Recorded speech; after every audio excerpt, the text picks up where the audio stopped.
Saudara, shalom. Puji Tuhan, saya sudah selesai menjalani isoman. Terima kasih untuk doa, perhatian, dan dukungan dari saudara sekalian. Tuhan kiranya yang membalas dan memberkati Bapak Ibu sekalian. Mari kesempatan hari ini kita kembali akan belajar bersama-sama firman Tuhan. Kita akan kembali merenungkannya. Mari kita berdoa. Bapa, kami bersyukur untuk hari ini. Terima kasih untuk kekuatan, untuk nafas hidup, untuk anugerah Tuhan yang masih Tuhan limpahkan dalam hidup kami, sehingga kami boleh menjalani hari ini. Kami mohon tuntunan-Mu, kami mau belajar firman-Mu, berkati kami semua. Demi nama Tuhan Yesus kami berdoa. Amin. Renungan hari ini saya ambil dari Filipi 1 ayat 21. Sebab semuanya mencari kepentingannya sendiri, bukan kepentingan Kristus Yesus. Saudara, sejak kita percaya kepada Allah, kita memiliki hidup yang baru. Hidup kita dipenuhi oleh kasih karunia Allah.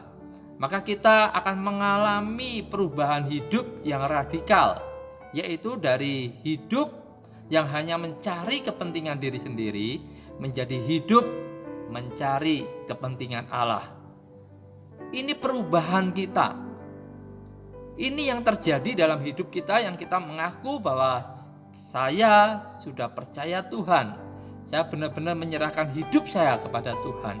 Saya orang yang menerima anugerah Tuhan. Perubahan ini yang harusnya terjadi.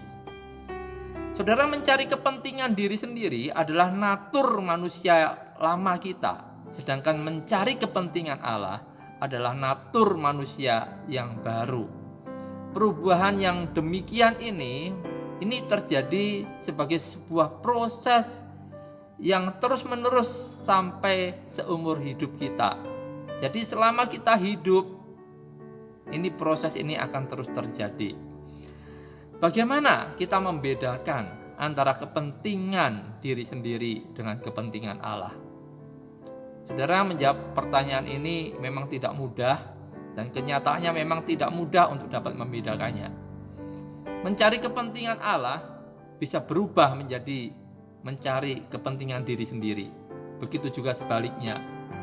Tetapi satu hal yang menjadi kesamaan adalah mencari kepentingan Allah maupun kepentingan diri ini bersumber dari hati kita.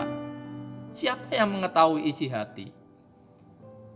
Marilah kita membedakan kedua hal itu dari segi natur, motif, atau objek pelayanan. Misalnya saudara, pelayanan rohani dilakukan dengan berdasarkan kasih karunia Allah dan kekuatan roh. Bagi mereka yang mencari kepentingan Allah, sumber kekuatan pelayanan itu berasal dari Roh Kudus. Akhir pelayanan itu selalu disertai pujian kepada Tuhan Allah atas pertolongannya. Semuanya untuk hormat kemuliaan bagi Allah semata. Sedangkan pelayanan rohani yang mementingkan diri sendiri lebih bersandar pada kekuatan diri sendiri, kepopuleran diri.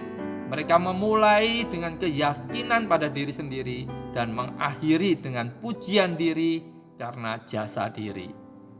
Jadi barang siapa mencari kepentingan Allah, ia selalu mencari perkenanan dari Tuhan dan bermegah di dalam Dia. Barang siapa mencari kepentingan diri sendiri, ia mencari pujian manusia dan konfirmasi dari orang lain. Ketika pujian tidak hadir, hati pun menjadi kecewa dan marah. Pelayannya merasa tidak dihargai. Nah, saudara, orang yang memuji diri tidak akan tahan uji. Tetapi orang yang dipuji Tuhan akan tahan uji, sekalipun orang lain tidak memuji dia. Saudara, kepentingan diri menempatkan diri sendiri sebagai tuan atas orang lain. Sedangkan bagi yang mencari kepentingan Allah, menempatkan diri sebagai hamba Allah, karena ia menyadari bahwa dirinya adalah milik Allah. Mari Saya mengajak saudara sekalian menjadi orang yang mencari kepentingan Allah. Karena ini natur kita yang baru. Mari kita lakukan ini. Amin. Tuhan Yesus memberkati.